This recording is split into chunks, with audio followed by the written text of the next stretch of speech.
je m'appelle Tatiana Mosso, j'ai 39 ans. J'ai fait une école de journalisme, membre de HEP Éducation.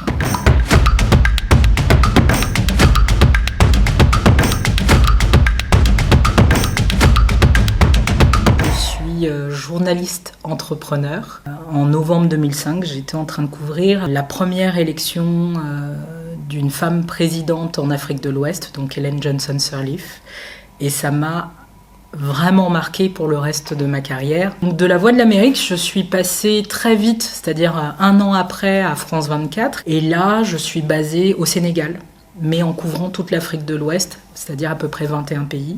Après France 24, je retourne chez VOA, donc à la Voix de l'Amérique, mais cette fois-ci à Washington. J'ai couvert les élections américaines, donc l'élection de Trump, ce qui était aussi une sacrée expérience journalistique. Et j'avais besoin avant tout de transmettre, j'avais besoin de partager avec des consoeurs et au-delà.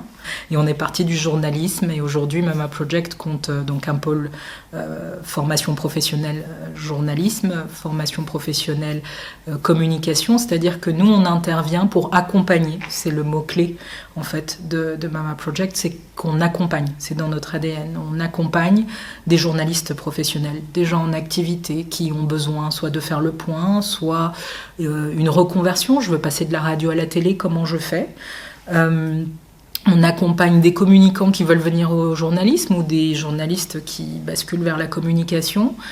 Et on accompagne surtout des femmes qui sont en tout cas en Afrique francophone isolées dans les métiers du journalisme et de la communication. Donc on travaille sur 2 aspects, les outils et le développement humain, parce qu'il faut l'humain pour pouvoir maîtriser les outils. Et voilà ce qu'on fait chez Mama Project.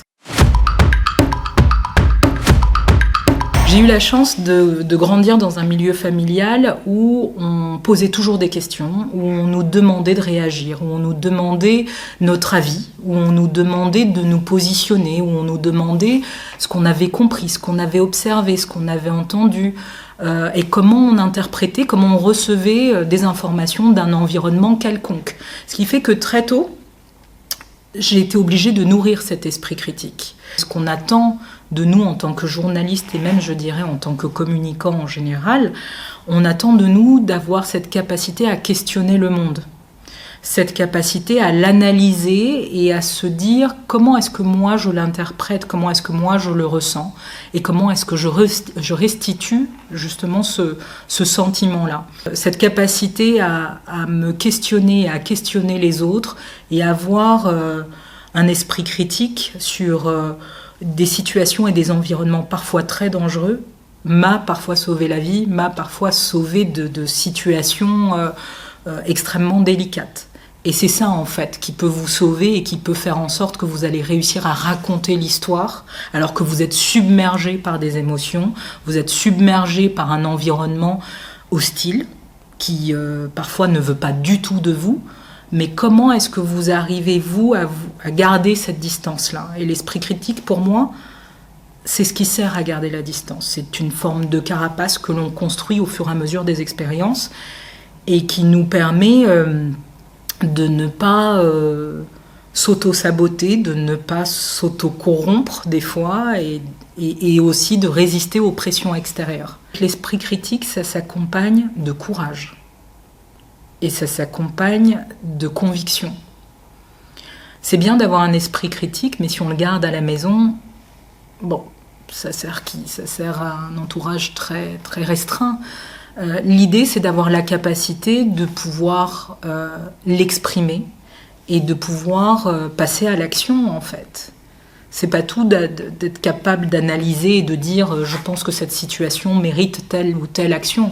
Il faut implémenter, il faut exécuter, il faut être acteur de son esprit critique.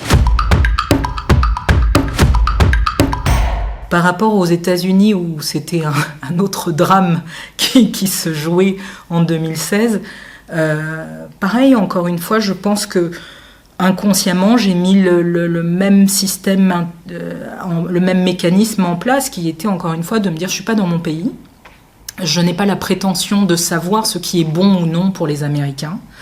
Je ne vais pas voter. Mais, quand même, ce qui se passe ici n'est pas anodin. Ça a un poids sur le reste du monde, qu'on le veuille ou non. Tout le monde regarde ce qui est en train de se passer en novembre 2016 aux États-Unis. Donc, quel rôle moi je joue dans la narration de ce grand morceau de puzzle de l'histoire? Et à chaque fois, j'essaye de prendre du recul. À chaque fois, je me base en fait non pas sur mes compétences techniques, mais sur mes compétences humaines. Quelles sont mes valeurs, quels sont mes principes, qui je suis pour prétendre venir leur dire voilà ce qui se passe à Washington. J'ai eu la chance pendant mes années d'études dans cette école du groupe HEP de rencontrer des intervenants qui m'ont marqué, qui en tout cas pour moi m'ont transmis des clés dont je me suis servi plus tard sur mon chemin, que je n'avais peut-être pas compris sur le coup. Mais surtout, je pense aussi que j'étais dans une promotion où il y avait une telle diversité d'approches et d'état d'esprit que on ne peut pas rester en se disant « je vais suivre la foule ». J'ai envie de croire qu'on est tous dotés d'une capacité d'apprentissage et qu'il faut persévérer, il faut être curieux, il faut être travailleur. Même de travailler sur soi-même, c'est un travail, mais il faut le faire. Un esprit critique, ça se nourrit, ça se travaille. On ne se dit pas, tiens, un jour j'ai réussi à réagir sur telle situation, ça veut dire que de toute façon j'ai un esprit critique. Non, ça se nourrit au fur et à mesure. Et ça se nourrit d'autant plus quand on est abreuvé par une facilité de consommation d'informations. Les réseaux sociaux nous rendent la vie facile, mais du coup ramollissent totalement le cerveau. À partir du moment où ça s'est ramolli, comment est-ce que vous voulez que n'importe qui, et nous en premier, journalistes, on puisse prendre du recul par rapport à une information? On ne peut pas. Parce qu'on se dit c'est tellement facile. À aucun moment, je ne fais l'effort de chercher. À aucun moment, je ne fais l'effort de me dire est-ce que ne serait-ce que dans cet article, le mot « juste » a été employé? Est-ce qu'à un moment donné, je me pose encore la question de savoir mais est-ce que cette situation décrite-là, finalement, correspond vraiment à ce dont moi j'ai entendu parler, ou même à la connaissance que j'ai? Je pense aussi qu'il y a une perte de confiance des gens en leur propre connaissance. Pour moi, quand on est sur le chemin de l'apprentissage, la première qualité qu'il faut, c'est la persévérance. Parce que c'est jamais facile d'apprendre, parce que c'est jamais facile de se mettre au travail, sauf que ce sont ces outils-là qui, encore une fois, construisent